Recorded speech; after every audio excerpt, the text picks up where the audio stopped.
काल भगवान ने परमात्मा से उनका रूप बनाने का वरदान मांगा हुआ है, ये दाढ़ी मूछ वाला। इसलिए पुण्यात्माओं, भगतों के घरों से सतगुरु रामपाल जी भगवान ये फोटो नहीं हटवाएंगे। वो नहीं कहेंगे कि बच्चों ये फोटो तुम हटा दो अपने दरबार से, अपने घर से, काल तुम्हें ठगेगा इस फोटो के रूप में।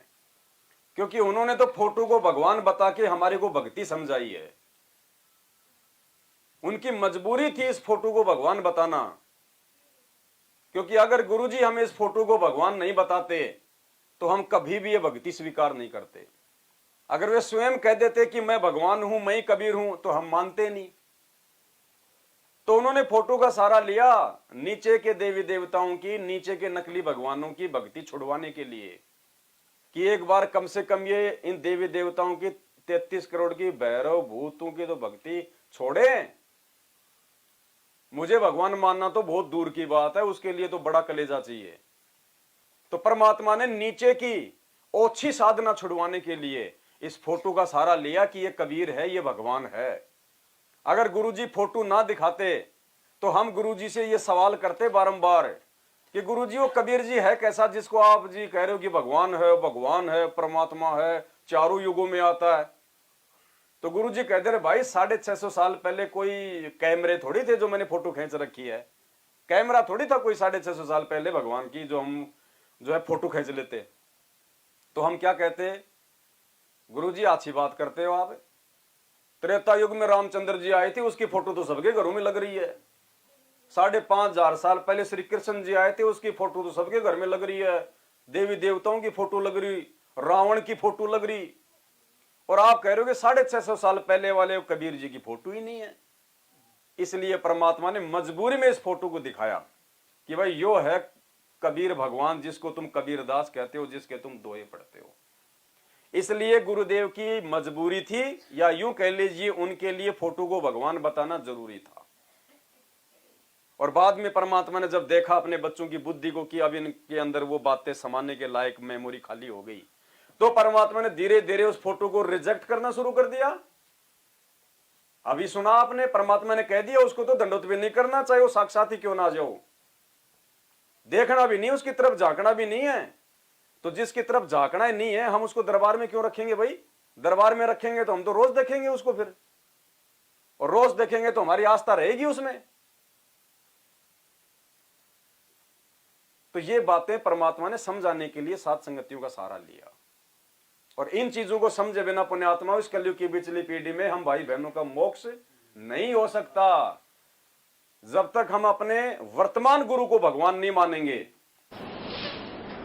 तो ये शिक्षा इसलिए आवश्यक थी कि हम अपने भगवान को पहचान लेंगे और सदग्रंथों को आंखें देख लेंगे।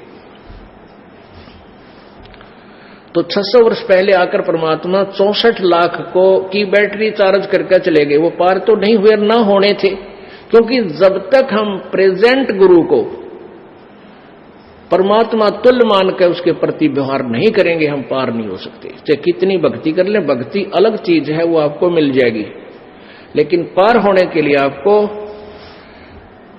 प्रेजेंट गुरु को परमात्मा तुल्य मानना होगा। तो हम उसमें कबीर जी को भगवान नहीं मान सकते थे, चाहे हमारे कितने सुख हो गए थे, क्योंकि उन भ्रमित करने वाले अज्ञानी गुरुओं ने, ब्राह्मणों ने, ऋषि महर्षि नकलियों ने परमात्मा की सिद्धांत उलट बता रखा था और वेदों की आड़ में बता रखा था, पुराणों के समर्थन देकर बता रखा था। और वो संस्कृत के ज्ञाता थे, सब ग्रंथ संस्कृत में लिपिबद्ध थे। कबीर परमेश्वर जी को वो कहते थे वो तो अशिक्षित है, उसने इसको वेदों का ज्ञान, पुराणों का और गीता का ज्ञान नहीं हो सकता। तो इसलिए हम उस समय के जो साधक थे ये बात सच्ची मान लिया करते कि कबीर जी अनपढ़ हैं, ये वेद व्याद तो जानते नहीं, पर हमारा काम खूब चल रहा है, इनकी आशीर्वाद में लाभ जरूर हो रहा है। हम इतने थे, और वो दयालु महिमा के भूखे नहीं है। वो तुम की तो महिमा ओत प्रोत है और फलो है, उसने को मानना चाहे मत मानो, वो तो समर्थ है। उनकी महिमा कोई गाओ चाहे मत गाओ, वो तो स्वयं ही समर्थ है। इसलिए जो असमर्थ होते हैं ना, वो दिखा कर टोर टार दिखा कर मेरी कुछ महिमा हो जा, समर्थ उसने जरूरत है कोई ना। तो मालिक ने स्पष्ट रूप से ये प्रमाण दे दिया है कि जब तक हम अपने प्रेजेंट गुरु को भगवान नहीं मानेंगे, हम यहां से मोक्ष प्राप्त नहीं कर सकते। 650 साल पहले हमारे नियम अच्छे थे, हमारी क्रिया अच्छी थी, हमारा भाव अच्छा था, हमारा व्यवहार अच्छा था, लेकिन एक चीज को लेके हम मार खा गए। हम उस समय परमात्मा को परमात्मा नहीं मान पाए, गुरु को भगवान नहीं मान पाए। तो पुण्यात्माओं, आज हमने वो गलती नहीं करनी है, क्योंकि परमात्मा ने आज हमारे को शिक्षा दे दी, शास्त्रों से सारे प्रमाण दिखा दिए। इसके बाद भी यदि कोई रहता है तो वो उसकी स्वयं की गलती होगी, भगवान की कोई गलती नहीं होगी इसमें। सतगुरु रामपाल जी भगवान की जय हो। छोड़ सतगुरु रामपाल जी भगवान की, बंदी छोड़ सतगुरु रामपाल जी भगवान की। तो सबसे पहला पॉइंट आज की साध संगति को जो हम शुरू कर रहे हैं, अभी तक तो परमात्मा ने छोटी सी एक भूमिका बनवाई, हल्की सी।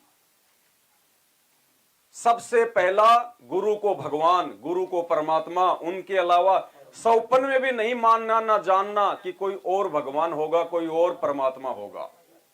यह सबसे पहला पॉइंट है एक साधक का, एक भगत का, उस भगत का जो वास्तव में मोक्ष के लिए यह प्रयत्न कर रहा है।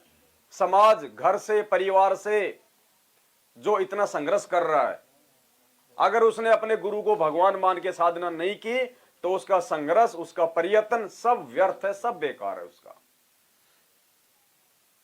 तो सबसे पहला अपने गुरु को भगवान है, और जब हम अपने गुरु को परमात्मा मान लेंगे, उसके बाद में दूसरा सबसे महत्वपूर्ण काम हमारे मोक्ष के लिए जो होगा वो है मर्यादा। बस इन दो चीजों को हम ध्यान रख लें, गुरु को भगवान और मर्यादा। भक्ति चाहे थोड़ी कर लो, परमात्मा ने कह दिया कि भक्ति चाहे थोड़ी कर लो, समय नहीं है तो कोई बड़ी बात नहीं है, वो भी मैं करवा दूंगा धीरे धीरे धीरे धीरे। लेकिन सबसे पहले गुरु को परमात्मा और दूसरा मर्यादा। अगर मर्यादा तोड़ दी तो परमात्मा भी वहां पे फेल हो जाएगा, समर्थ भी असमर्थ साबित हो जाएगा। डॉक्टर चाहे कितना ही अच्छा क्यों ना हो, चाहे अमेरिका का क्यों ना हो, उसने ऑपरेशन भी कर दिया, गोली दवाई भी दे दी, अगर परहेज नहीं निभाए, मर्यादा नहीं निभाई, तो डॉक्टर भी कुछ नहीं कर पाएगा, मरेगा वो आदमी। तो दूसरा पॉइंट है मर्यादा। और आज हमारी साध संगति मालिक के आशीर्वाद से मर्यादाओं को लेकर चलेगी।